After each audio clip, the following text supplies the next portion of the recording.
አዎ ግሎይታ ቱርኪ የፀጉር ንቅለ ተከላና የቆዳ ህክምና ያካታተልኩ ነው። እጅግ በጣም አመሰግናለሁኝ። ጉሉኢትዮ ቱርኪ በጣም ወዳ ሰሜ ባላገር ሰማኝ በለው በትላንትናው ዕለት የቀብር ስነ ስርዓቱ ተፈጽሟል። በድጋሚ መጽናናትን ለወዳጅ ለቤተሰብ ለአድናቂዎች በሙሉ እንመኛለን። ለሞቱ ምክንያት ምንድነው የሚለው ህዝብን እያነጋገረ ነው። ሰዎች በድንገተኛ ምክንያት ህይወታቸው ሲያልፍ ይህ ጥያቄ ይነሳል። የሰሜ ሞትንም በተመለከተ ብዙ ጥያቄዎች እየተነሱ ነው። በዋነኛነት ግን ከውፍረት መቀነሱ ጋር ተያይዞ ሲወስድ የነበረው ህክምና ላይ ብዙዎቹ እያነጣጠሩ ነው። ትንታኔም ዶክተሮች እየሰጡ ነው። በዚህ ዙሪያ ሆስፒታሉ ተጠይቋል። ምን አለ የሚለውን ይዤላችሁ መጥቻለሁ። ሰላም፣ ይህ ሳብቲዩብ ነው። ስለምትከታተሉ እናመሰግናለን። ቤተሰብ ያልሆናችሁ የደውል ምልክቷን ነካ ያደረጋችሁ ቤተሰብ ሁኑ። ይህ ቪዲዮ የሚደርሳችሁ በሙሉ ደግሞ ላይኳን ነካ አድርጋችሁ ተደራሽነታችንን ጨምሩ እባካችሁ። ለማስታወስ ነው፣ ለማስገደድ አይደለም። ይህ ሳብቲዩብ ነው። ሰማኝ በህይወቱ አጣብቂኝ የገባበት ጉዳይ ካለ ተብሎ ተጠይቆ ለዚህ ምላሽ ሲሰጥ በአሜሪካ ለስራ በሄደበት አጋጣሚ በኢትዮጵያ ደግሞ ለ4 ዓመት እንዲታሰር ፍርድ መወሰኑ ነበረ። ብዙ ሰው እንኳን ፍርድ ተወስኖበት አይደለም ምን ወንጀል ሰርቼ በሸሸው በሚልበት አሜሪካ እያለ እሱ የእስር ትዕዛዝ ሲሰማ ያው አጣብቂኝ ውስጥ እንደ ሰው ገብቶ ነበረ። አልቀረም፣ ወሰንና ወደ ኢትዮጵያ መጥቶ መታሰሩን መረጠ። እንዳለው መጣ ከኤርፖርት ወደ እስር ቤት። በእስር ቤት በነበረው ጥሩ ባህሪና አፈጻጸም 4 ዓመት ተፈርዶበት የነበረ ቢሆንም በ1 ዓመት ከ5 ወሩ ወጣ። ይህንን እንደ ትልቅ አጋጣሚ ይቆጥረዋል። ብዙ ሰው ማን እንዲህ ያረጋል እያሉ በፌስቡክም እነ ያሬድ ሹመቴ ጽፈው ተመልክቻለሁ። እናንተ ሀሳብ አስተያየቶቻችሁን እስኪ ጻፍ አድርጉ። ሌላው ሰሜ ከጓደኛው ጋር ደግሞ ሆኖ በአዲስ አበባ ባምቢስ በሚገኘው ድልድይ የገባበት ነው።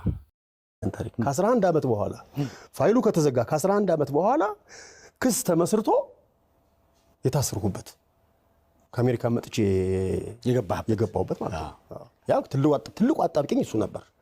የመወሰን ነገር ገባ እና ጌታ ሆይ ከልጆቼ ጋር እንድኖር መልካም ፍቃድ ከሆነ ወደ ሀገሬ በሰላም ልግባና እስሩንም አቀልልኝ አልኩኝ። የተፈረደብኝ 4 ዓመት። ከጓደኛው ጋር በሌሊት 10 ሰዓት ላይ በሰሜ አሽከርካሪነት ሲጓዙ ከኦሎምፒያ ወደ ባምቢስ ሲኬድ በሚገኘው ድልድይ ላይ ይገባሉ። በዚህ ጊዜ መኪናው የወደቀው ጓደኛው ባለበት በኩል ነበርና የጓደኛው ህይወት ወዲያውኑ ሲያልፍ፣ ሰሜ ደግሞ ከተወሰነ ጉዳት በስተቀር ህይወቱ ይተርፋል። ይህ በህይወቱ በጣም አስደንጋጩና ከባዱ ነበረ። ወደ ውጭ ሀገር ሄዶ ታክሟል። ጓደኛህን ሆን ብለህ ገድለዋል ወደሚልም ጥያቄ አምርቶበት ነበረ። በኋላ ፍርድ ቤት ነፃ ብሎት በ3000 ብር ክፍያ በቸልተኝነት ነፃ ወጥቷል። ይህ ማለት 1994 1995 አካባቢ ማለት ነው። አደጋው የተከሰተው 1994 ሐምሌ 7 ነበረ እና ይህ ድልድይም በሰሜ ስም ተሰይመዋል ማለት ነው። ሰሜ ድልድይ እየተባለ ይጠራ ነበረ እስከ ቅርብ ጊዜ ድረስ። አሁንም የተወሰኑ ሰዎች ሊጠቀሙበት ይችላሉ። ሌላ ሰሜ ሞባይል የሚል ደግሞ በስሙ ይጠራል። ሰሜ ሞባይል ማለት ኖኪያ ስልክ ወደ ኢትዮጵያ መጥቶ ገና አዲስ በነበረበት ጊዜ መጠኑ ተለቅ ያለ ጠንካራ ነው የሚባል ቢወድቅ አይሰበር የሚባል 3310 የሚባል ስልክ ሰሜ ሞባይል ተብሏል። ልክ ድልድይ ውስጥ ገብቶ መትረፉን በተመለከተ ከዛ ጋር እያይዘው ይመስለኛል ሰሜ ሞባይል ተብሏል።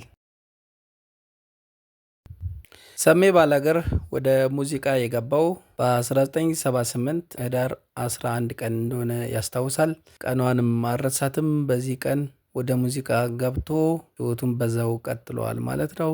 ከይሁኔ በላይ አንሙት ከተባሉ ጓደኞቹ ጋር አርቲስቶች ጋር በመሆን የሰራው ሙዚቃዊ ድራማ ደግሞ ወደ ኢትዮጵያ ህዝብ አስተዋውቆታል ማለት ነው። አንቱዬዋ እነሱ እኮ ልጆች ናቸው ይጫወቱ በጊዜያቸው የሚል ሀሳብ ያለውን ሙዚቃዊ ድራማ ተጫውተው ከፍተኛ እውቅና አግኝተዋል ማለት ነው። ከዛ በኋላ ወደ አዲስ አበባ መጥቶ በቲያትር ስራም ተሳትፏል። በሙዚቃው ደግሞ በጣም ከህዝብ ጋር ያስተዋውቀው በ1989 የወጣው ባላገሩ የሚለው ዘፈን ነው። በመቀጠልም የተለያዩ ነጠላ ዜማዎች ያዥኝ፣ ዳቦት እንስራ የሚሉ ነጠላ ዜማዎችን፣ ሌሎች ነጠላ ዜማዎችንም አልበሞችንም ሰርቶ በጣም በባህል ደረጃ ከፍተኛ እውቅናን አስገኝቶለታል። ውጭ ሀገር ሄዶ ሙዚቃ እስከ መስራት ደርሰዋል ማለት ነው። ከሙዚቃው ስራው ባሻገር እስክስታውን፣ ትወናውን፣ ተጫዋችነቱን፣ ተግባቢነቱን የሚወዱለትና የሚያደንቁለት ብዙ ሰዎች ሀሳብ አስተያየቶቻቸውን እየሰጡ ነበረ። አለም ነዋሴ በዓል ባይሆን እንኳ ቀኑም በዓል ማድረግ የሚችል ልዩ ተሰጥኦ ያለው ብሎ ይገልጸዋል። እኔ አዝኖ ከፍቶት አይቸው አላቅም ብሎናል። በተጨማሪም እናንተስ ምን ትላላችሁ? ሰማይም በለው በቅርብ ጊዜ ቃለመጠይቆች የሚያሳስበው ክብደቱ እንደሆነ ተናግሯል። ስለዚህ ይህንን ክብደት ከ115 ኪሎ ወደ 85 ኪሎ ግራም የመቀነስ እቅድ ነበረው። ይህንንም ለማድረግ ክትትል በአንድ ሆስፒታል ይጀምራል ማለት ነው።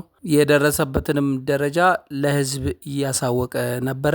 በሚያሳውቅበት ጊዜ የለቀቃቸውን የድምፅ እና የቪዲዮ መልእክቶች እየተጠቀሙ ሰዎች ደግሞ እየተነተኑ ነው። በማህበራዊ ድረገጽ የተለያዩ ዶክተሮችም ዶክተር ያልሆኑትም ሀሳባቸውን ሲሰጡ ተመልክቻለሁ። ይህንን እሱ የሰጠውን ቃለ መጠይቅ በማድረግ ማንኛውም ስልክ የሚጠቀም ጉግል መጠቀም የሚችል ሰው ሰርች አድርጎ ማግኘት የሚችለው መልስ ነው እና ትክክል እንዳልሆነ መልሱን እዛ ላይ ታገኛላችሁ።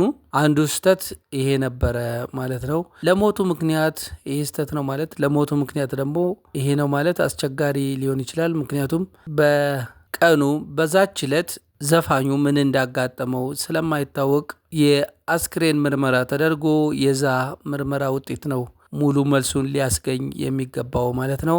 ለመፍረድ ሳይሆን ለመረጃ ያክል ግን ሆስፒታሉ ተጠይቆ ነበረ።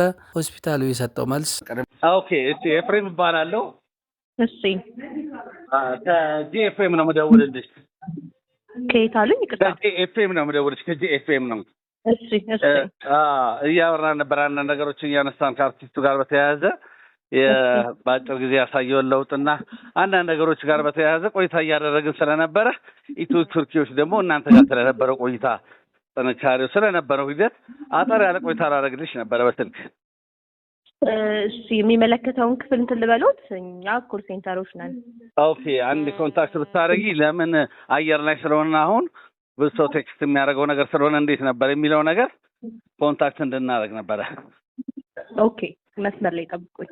እሺ እሺ። ቀደም ሲል እንደሰማችሁት ኮል ሴንተር ነኝ ያለች የድርጅቱ ሰራተኛ አናግራኛለች። ሁኔታውን ነገርኳት። ለምን ጉዳይ እንደሆነ ካስረዳት በኋላ መልሼ እደውላለሁ አለች። ደጋግሜ የደወልኩላት ምንም የሰጠችኝ መልስ የለም። መልሼ እደውላለሁ አለች። አየር ላይ ነው ያለ ነው። እኛ እስከ 6 ሰዓት ነው፣ በሰዓት ነው ፕሮግራሙ፣ ላይቭ ነው። ሰው አድማጮቻችን እየጠበቁ ነው የዚህን ጥያቄ። ስለዚህ አንድ እዛው ጋር ላለ ዶክተር አገናኝታ መልስ መናገር ነው። አንድ ዶክተር ብታገናኝ ትችል ነበረ። ሄሎ ሄሎ፣ አንዴ መልሼ ልደውልልዎት። እሺ እሺ፣ እጠብቃለሁ። እሺ እሺ። ለምን እንደሆነ አላውቅም። የበለጠ ተዘጋጅተው ወይ የተደራጀ መልስ ለመስጠት ይሁን ወይ የሚመለከተው አካል የለ ይሆን። ሆስፒታሉ በኩል ግን ብዙዎች ላቀረባቸው ጥያቄ መልስ መስጠት አልቻልም። አዝናለሁ። መልሼ እደውላለሁ አለች። ኮል ሴንተሯም ልትደውልኝ አልቻለች። በዛ ምክንያት ነው እኛ እንጂ ድርጅቱ ምን ይላል የሚለውን ለማሳወቅ ዝግጁ ነን። እንግዲህ በቀጣይ በሌሎች ቪዲዮዎች የሚናገሩት ነገር ካለም ለማዳመጥና እስቲ የሚናገሩትን ለመስማት ዝግጁ ነን።